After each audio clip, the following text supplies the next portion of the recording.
Welcome to IGNOU वाला।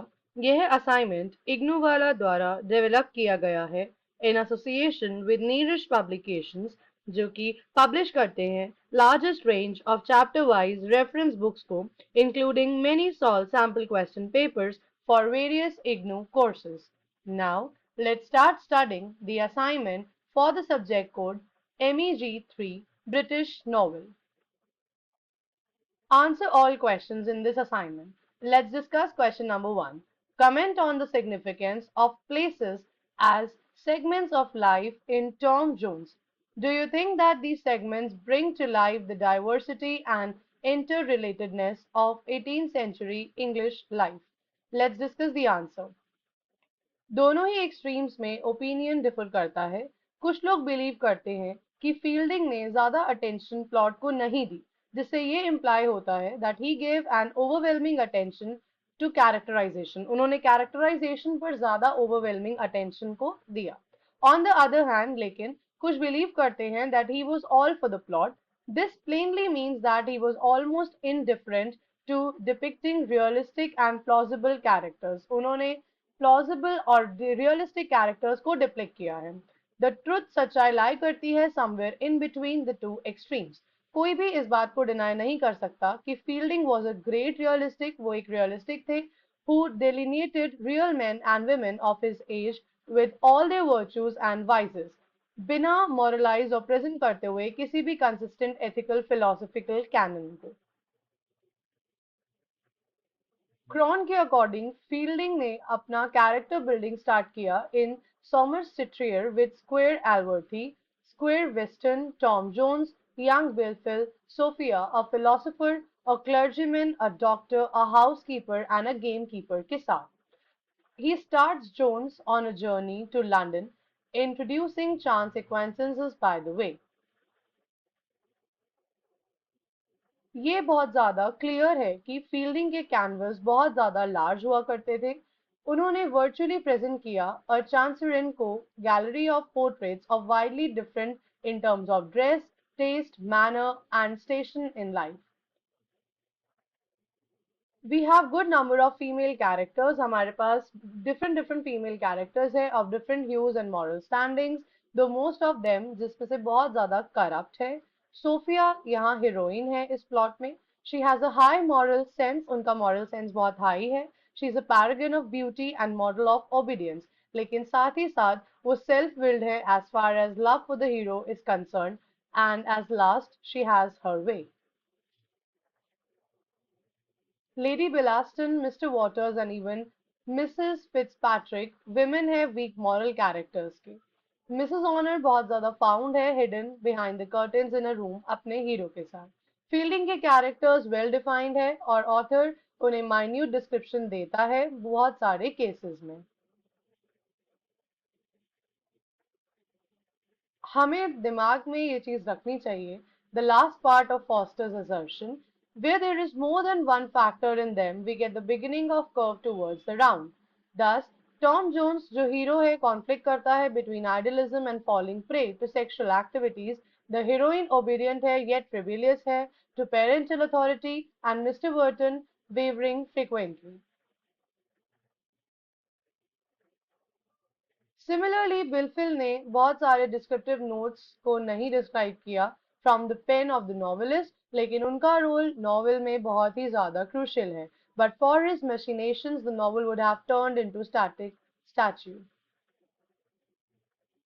Hypocrisy का treatment ली satisfactory illustrated है of his art for the high tree deterioration of it prevents him from making hypocritics plausible. On the whole total में this humour Fielding का बहुत pleasantly expressed किया गया है than in picture of lovable person, good hearted, absurd and most impractical of man. ये कुछ qualities हैं like a full blooded Don Quixote. Moving on to the next question. Explain how Jane Austen engages with the theme of love and marriage in Pride and Prejudice. Let's discuss the answer. यहाँ पर तीन important themes pride और prejudice के terms में express किए गए हैं which are pride and prejudice, parent child relationship, love and marriage. Discuss करते हैं पहला theme. Almost all the characters, सारे ही कैरेक्टर्स नॉवल में under the influence of pride और प्रेजुडाइज इन थीम पर काम किया है। नो डाउट मेन विक्टिम्स इस नॉवल के हैं डार्सी और एलिजाबेथ। डार्सी का प्राइड अराउज होता है बिकॉज ऑफ इट एरिस्टोक्रेसी। उसका प्राइड ब्रीड करता है prejudice in the heart of Elizabeth. बहुत सारे फेज से पास होने के बाद उन्होंने ड्रॉबैक पर गिव अप किया and join in a wedlock. Parent child relationship को डिस्कस करें तो इस थीम को बहुत क्लियरली एक्सप्रेस किया गया है नॉवल में। द बेनेट चिल्ड्रन इसलिए अच्छे तरीके से बड़े नहीं हुए क्योंकि मिस्टर बेनेट एक इररिस्पॉन्सिबल फादर थे। साथ ही साथ मोर ओवर मिसेस बेनेट एक स्टूपिड लेडी थी। हर ओनली बिजनेस उनका लाइफ में मेन थीम था to get her daughters married. वो सिर्फ अपनी डॉटर्स की शादी कराने में बिलीव करती थी। The elder daughters Jane and Elizabeth अपने पेरेंट्स की बहुत ज्यादा रिस्पेक्ट करती थी। Lady Catherine rich dominant lady थी। लव एंड मैरिज के थीम को एक्सप्रेस किया गया है बहुत स्ट्रांगली इस नॉवल में। Beside the marriage Mr and Mrs Bennet चार और मैरिजेस होती हैं इस नॉवल में।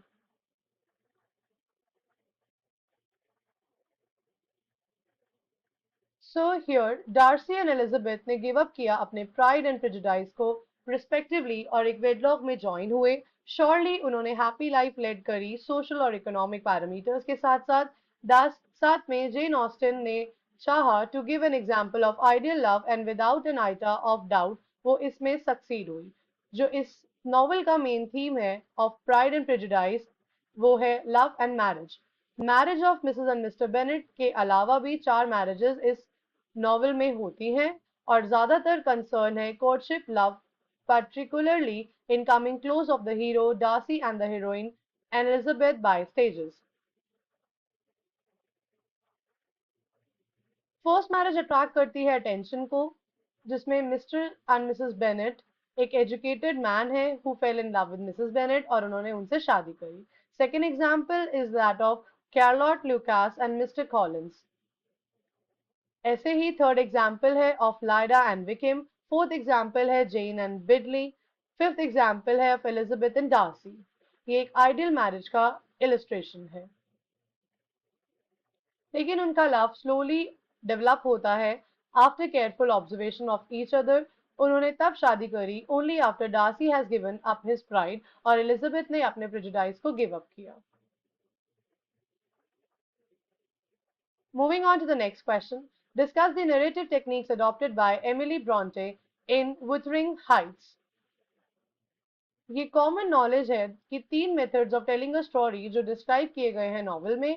First is the author himself. Author खुद ही स्टोरी को बताते हैं in a straightforward intelligible manner में। मेन कैरेक्टर नॉवल का बताता है story as the first person. This method is used by Dickens in David Copperfield and Great Expectations. Third, employment of detached observer जो narrate करता है पूरी story को।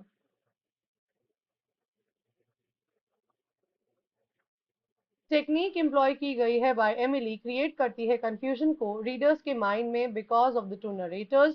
Readers capability and Lockwood is capable of remembering and recounting each word of information conveyed by Nelly.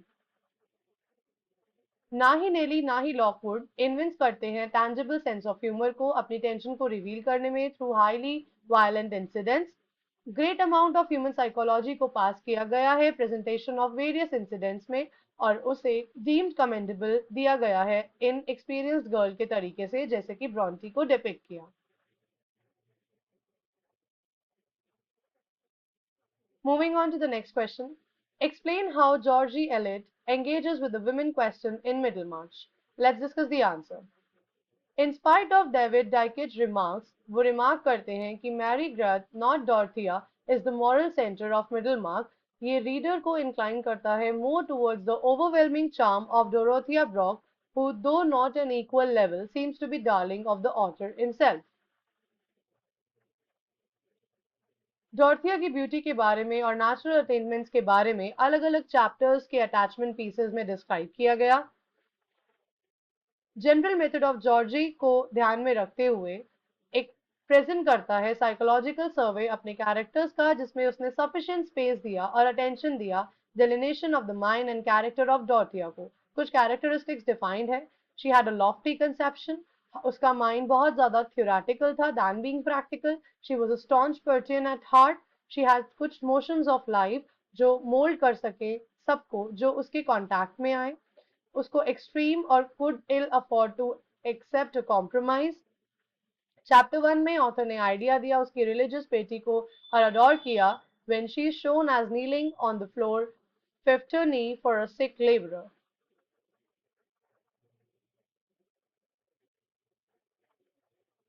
We have this tender dialogue between Dorothea and Casaubon as she waits patiently for him to know the diagnosis of his disease by Latte.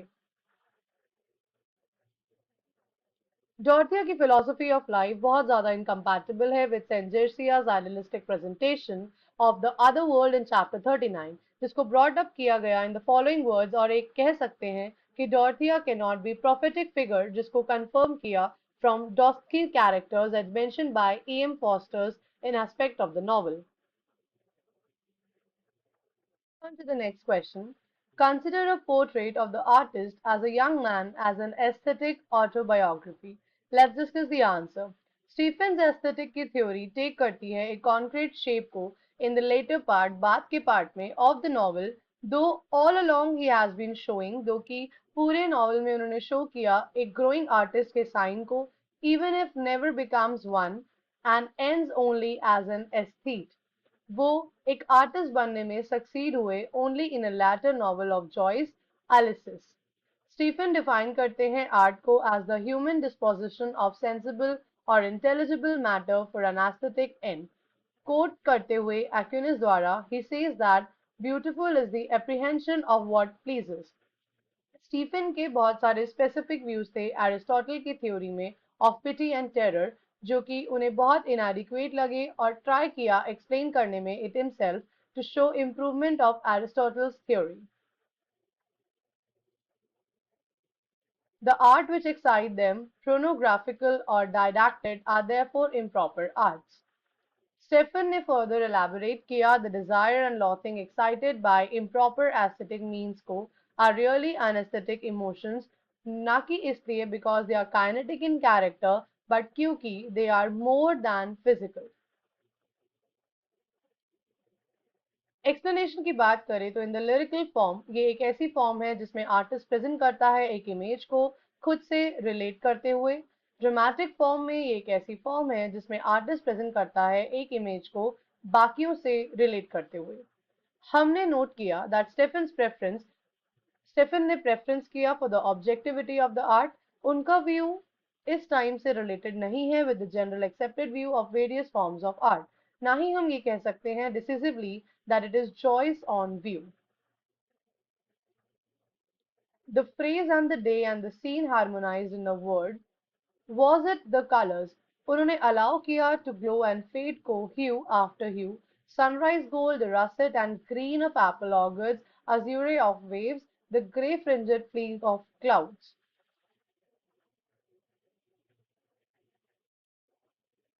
एक portrait में वो खुद move कर रहे हैं in a world of conventional language.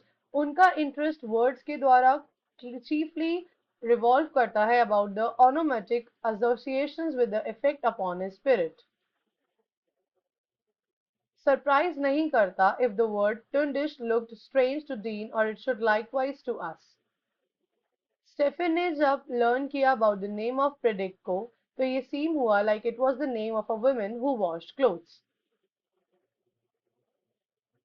Integritas consoniatas, second phase है apprehension का of an object. One can understand it as a balanced part against the within limits. इस बात को नोट करना चाहिए appetites concerning the intelligible and sensible, ये दोनों same चीजें नहीं हैं as desire and loathing. Beauty awakens or out to awaken or induces as or to induce the aesthetic status, an ideal pity or an ideal terror. इस assignment and ऐसे और IGNOU solve assignments को download करने के लिए visit करें हमारी website ignowala.com। अब आप नीरज पब्लिकेशंस की IGNOU based chapter wise reference books with solve sample question papers पर पा सकते हैं up to 50 plus 15% additional discount की ऑफर। इस ऑफर को अवेल करने के लिए visit www.neerajbooks.com today। For more updates and information related to IGNU, please subscribe and also comment below if you have any feedback and which assignment do you want to see next. Thank you for watching.